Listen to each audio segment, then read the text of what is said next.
You're scrolling through Instagram and you see an ad for running shoes. Normal enough.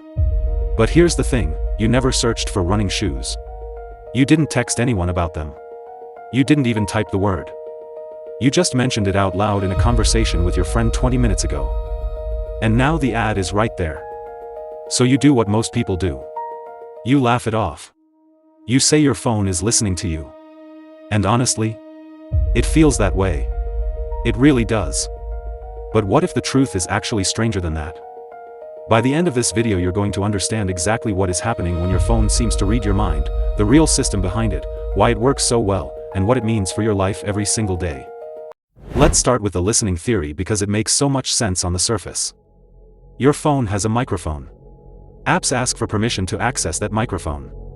You say yes, usually without reading the fine print. So it feels completely logical that somewhere, somehow, your phone is picking up your conversations and using them to serve you ads. But here's the problem with that theory.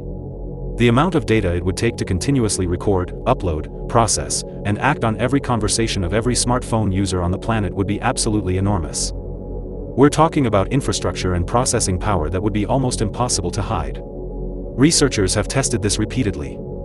They've had people speak specific words near their phones for hours. The ads didn't follow. So if your phone isn't listening, why does it feel so much like it is? The answer is something called behavioral data, and it is far more powerful than a microphone. Every single thing you do on your phone leaves a trace.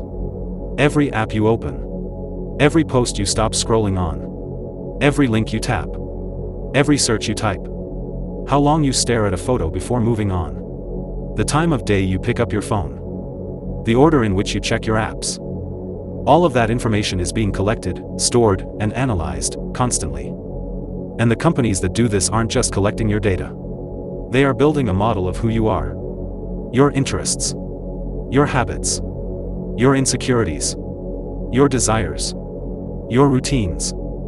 They know things about you that you haven't consciously admitted to yourself yet. That is why the ad feels like your phone was listening. It wasn't listening to your words. It was reading your behavior. And your behavior told the algorithm exactly where your mind already was. Here's a real example of how deep this goes. A few years ago, Target, the retail chain, developed a system that could predict whether a female customer was pregnant based entirely on her shopping patterns. Changes in what she was buying. A shift towards certain vitamins. Unscented lotion. Cotton balls. The algorithm picked up on patterns that the customer herself may not have even consciously noticed yet. Target was sending pregnancy-related coupons to women before they had told their own families. That's not listening. That's pattern recognition at a level that feels almost supernatural. And the same kind of system is running inside every major app on your phone right now. Now let's talk about something called the illusion of coincidence. Your brain is a pattern-finding machine. It is designed to find connections and meaning in everything around you. This is actually one of our greatest strengths as humans. But it also means we notice the hits and forget the misses. Think about it. How many times has your phone shown you an ad for something you were never thinking about and you just scrolled past without a second thought? Hundreds of times. Thousands. You don't remember those because they meant nothing. But the one time an ad shows up for something you literally just talked about, that moment sticks. It feels significant. It feels like proof. And your brain locks onto it as evidence that your phone is listening.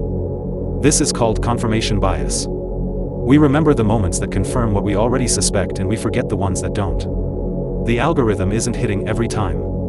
It just feels that way because the hits are so memorable. So let's put this all together because it's actually more unsettling than the listening theory when you think about it. Your phone doesn't need to listen to your conversations. It already knows you. It knows what you're likely to want before you want it because it has been watching your behavior for years. It has seen what people like you, people with your habits, your interests, your history, tend to buy, watch, search for, and respond to. The system doesn't read your words. It predicts your thoughts. And it is getting better at that every single day. Now here's what this means in the bigger picture. This level of behavioral tracking has become the business model of the modern internet. The apps are free. The platforms are free. But you are not the customer. You are the product. Your attention and your data are what's being sold, to advertisers, to brands, to anyone willing to pay for access to a very specific version of you. And the more time you spend on these platforms, the more accurate that model of you becomes. The algorithm isn't just predicting what you want. It's also quietly shaping what you want by choosing what you see, what you're exposed to, and what emotions get triggered in you while you scroll. That is the real system. It's not a conspiracy. It's a business model. And it runs on data that you hand over every single day.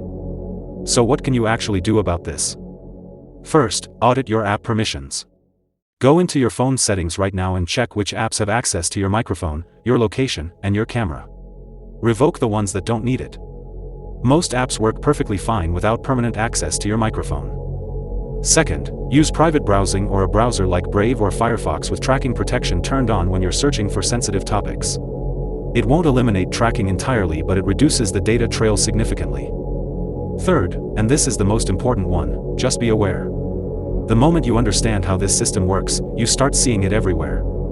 And awareness is the first step to making intentional choices about what you share, what you click, and how much of your attention you hand over for free. Your phone isn't listening to your conversations. What it's doing is in some ways more impressive and in some ways more concerning than that. It is watching your behavior, building a model of your mind, and using that model to predict and influence your decisions. That's the real system behind why your phone feels like it's listening. Not microphones. Not surveillance in the way we imagine it. Just data. Patterns. And an algorithm that knows you better than you might think. Now I want to hear from you. Have you ever had that moment where an ad showed up for something you literally just talked about? Drop it in the comments. I read every single one, and some of the stories people share are wild. If this video changed how you see your phone even a little bit, hit that like button. It genuinely helps this channel reach more people. And if you want to keep understanding the hidden systems behind everyday life, subscribe to How It Really Works. New videos every week. I'll see you in the next one.